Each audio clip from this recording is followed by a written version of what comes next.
episode 39 and 40, Doomsday. Part 1 and 2. Originally the finale, that was quickly changed to not be the finale because it was pretty clear the show was too popular to end.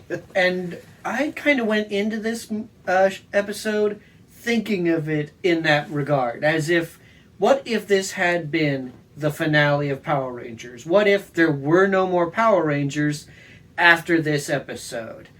And, given that perspective, I can absolutely see how this could have worked.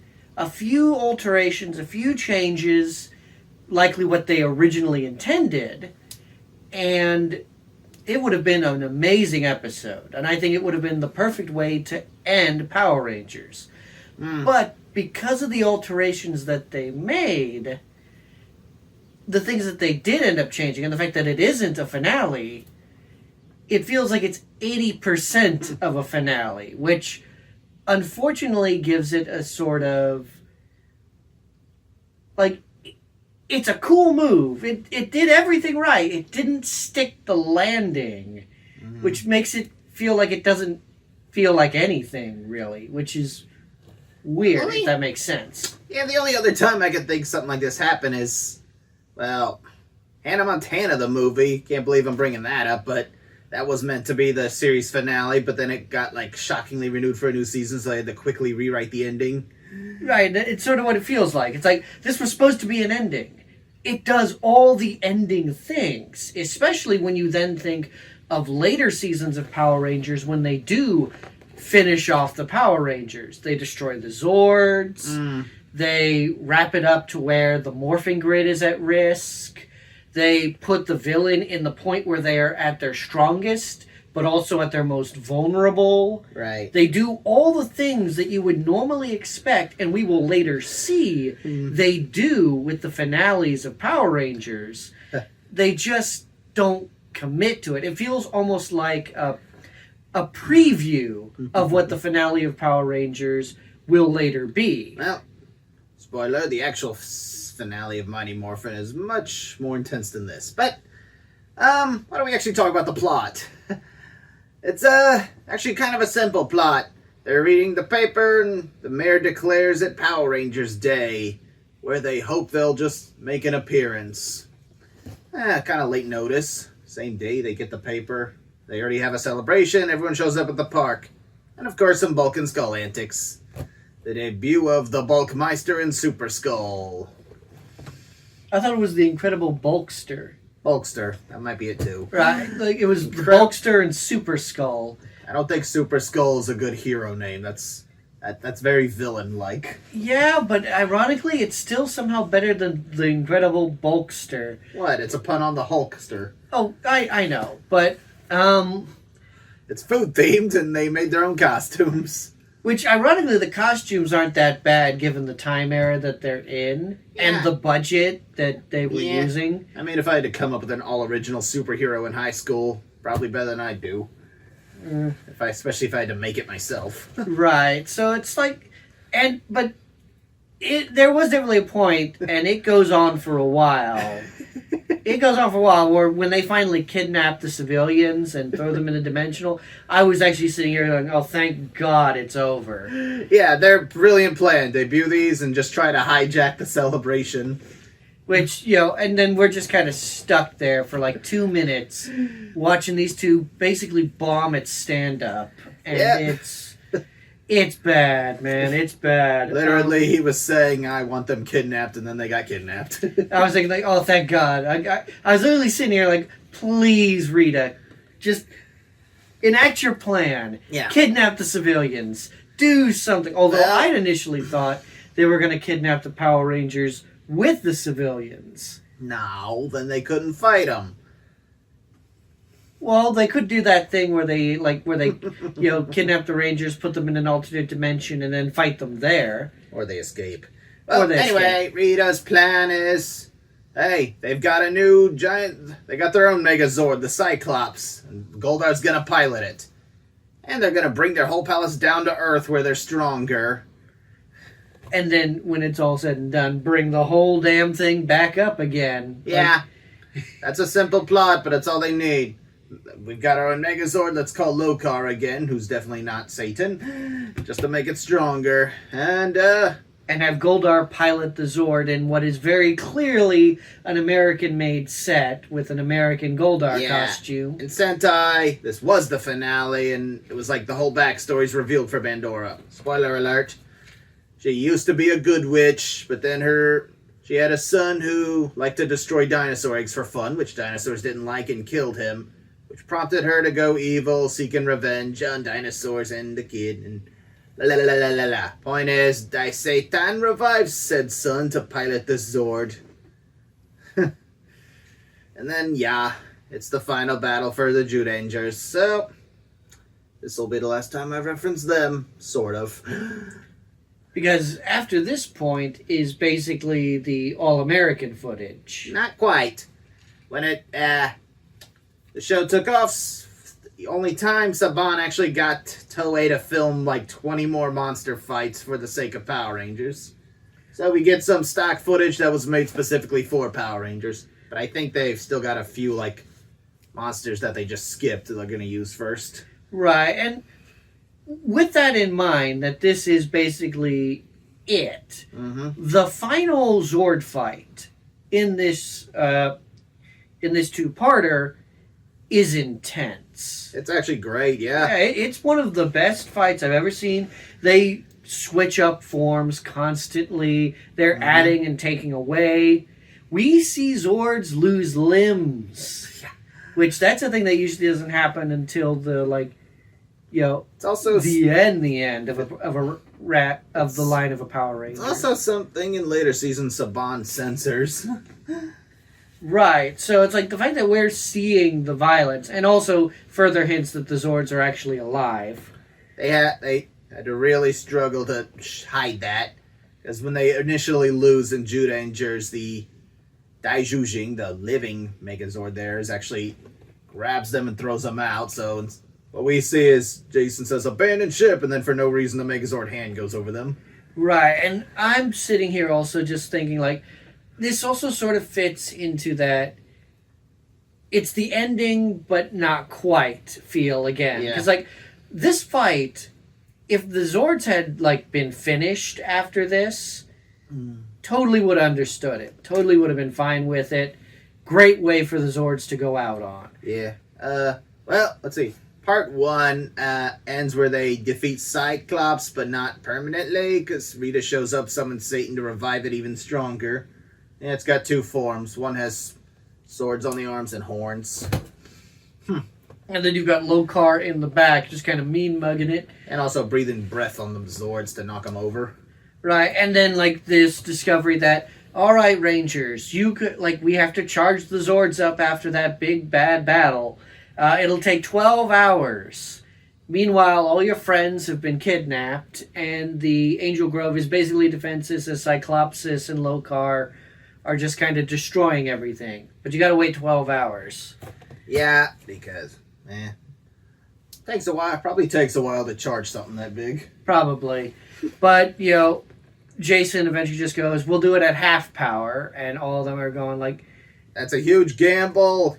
If it goes wrong, you could permanently destroy yourselves and the morphing grid and all that. And sure enough, when they actually do it, they end up losing again. The Zords straight up disappear. Yeah, which was sort of like a sign of doom in Sentai, but in our version, Billy just goes, no, it's a new security system. When they lose, they automatically separate and go back to the hiding places.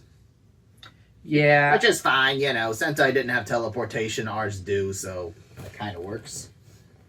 Yeah, and ultimately I think at the end, the solution to their whole problem ends up ironically essentially being the plot to Independence Day. Yeah, this was before Independence Day came out, though, so hey, they copied them. Yeah, fair enough. But before that, actually, there was sort of a hint of what might have been the actual ending, because Zordon mentions while the Rita's palace is that close, they're able to tap into it, hack into it, and learn about it. So I think originally, hey, we now know the weakness, we can attack the palace afterwards. That's what I thought was going to happen, actually, is I thought the solution, instead of a Zord fight, it was going to be Oh, back. Okay, slight technical error there. Yeah, sorry, we had a bit of a technical glitch. What were we saying? Yeah, that you thought that's how it was going to end. They were going to attack the palace? Yeah, I thought they were going to attack the palace, that we were going to have like a little spy thing, that it was going to be a fight in Power Ranger mode, having a bunch of putties, because ironically, we didn't have a putty fight in this finale. No, I mean, they did show up once. While the Zords are in hiding, they go to Billy's garage to try to fix the communicators because Rita's jamming the signal, and Right, Goldar and two putties show up to stop them. And all Goldar does is, I'm going to destroy you! Randomly smacks some stuff off of a table. Yep. And then they all fight, like... And I'm just sitting there like, that's not a fight, man. That's Goldar rubbing it in everyone's face. And it's like, no, come on, guys. You could do better than that. Yeah, I mean... Also, they knew where their house was this whole time. Which, again, we've known that since Kimberly's bad luck episode. Since Calamity Kimberly. I mean, since the first episode, Rita's known their identity. Right, which, again, begs the problem. Why don't they just kidnap their parents? Or... 10 more episodes. Or, do something to that effect of, we know their civilian identities. Make their civilian identities just miserable. My earliest memories of Mighty Morphin is actually the Sega Genesis game. And that game, which did not come out in Japan, it was us made, it ends after defeating Cyclops. They form Ultra Zord and destroy the palace. Which I imagine was supposed to also be one of the other original... Because I feel like the original plot would have been something like sneak into Rita's palace. Like, insert something into the palace to weaken Cyclopsis. Then go into the Zords, defeat Cyclopsis, fire on the palace while it's weakened. Yeah, and then... Well, Alpha's analysis reveals the weaknesses to rapidly... Since Cyclops adapts to whatever it's fighting, rapidly switching forms will sort of confuse it or slow it down a bit. Again, essentially the plot of Independence Day, where you insert a virus into the security system, the shield goes down. While the shield is down, before it has a chance to reinsert itself and protect itself, you destroy the machine. That's essentially the plot of Independence Day, or the solution to the problem of Independence Day. I'm not going to say spoiler for a movie that's that's almost 30 years old. This came out first. Did Independence Day get inspired by this? I don't know. Probably not. It's not that complicated of a plot, but still. Right, and it ends up being a pretty good fight. Yep, they've showcased almost every Zord combination they have.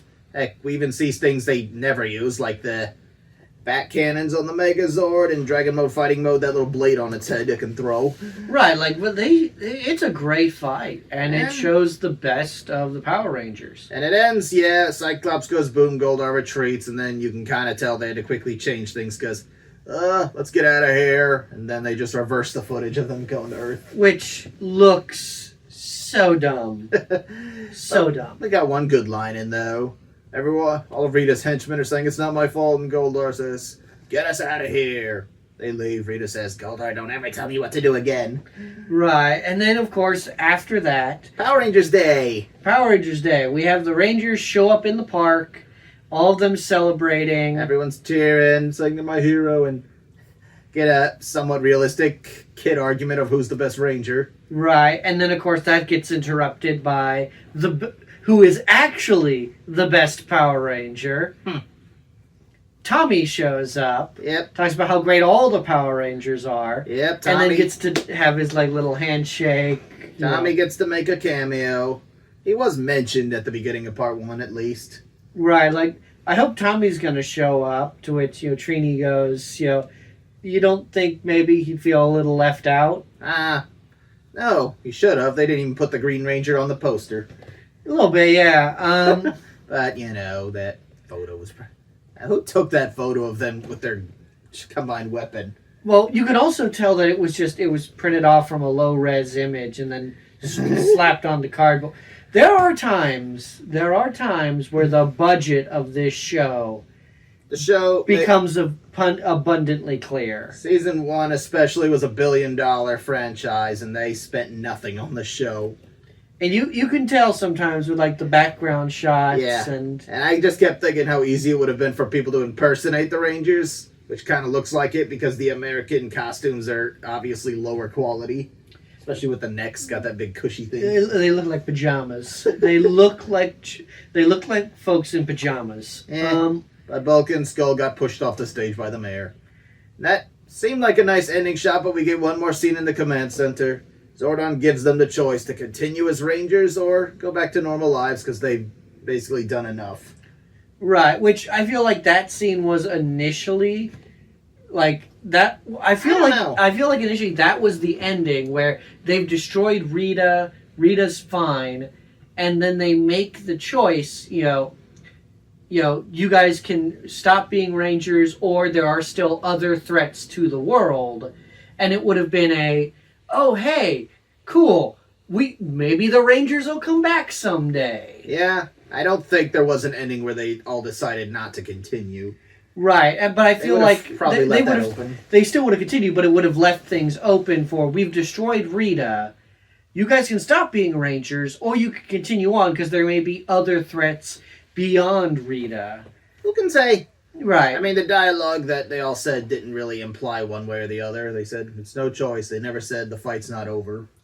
Right. And I feel like that's the thing of like, but Zordon, like that audio was clearly off screen. They could have changed up Zordon's audio at any point. They have done that, or at least they will do that later too, especially when White Ranger shows up. Right. So I'm feeling like, again, this has all the hallmarks of a finale.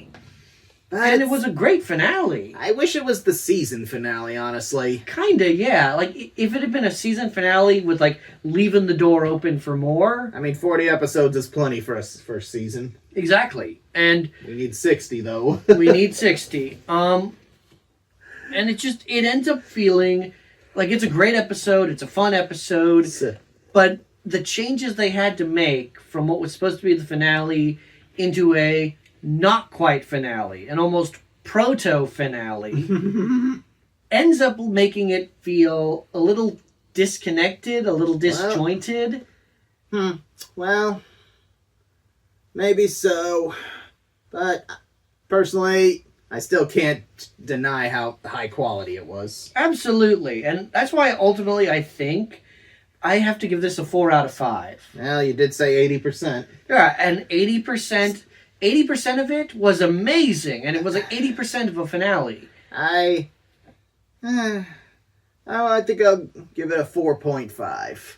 Bit odd, but I can't give it a perfect score just because of that, even though it probably deserves it. Yeah, like everything about it is perfect except for the one thing that would have made it perfect is if it had determined what it wanted to be.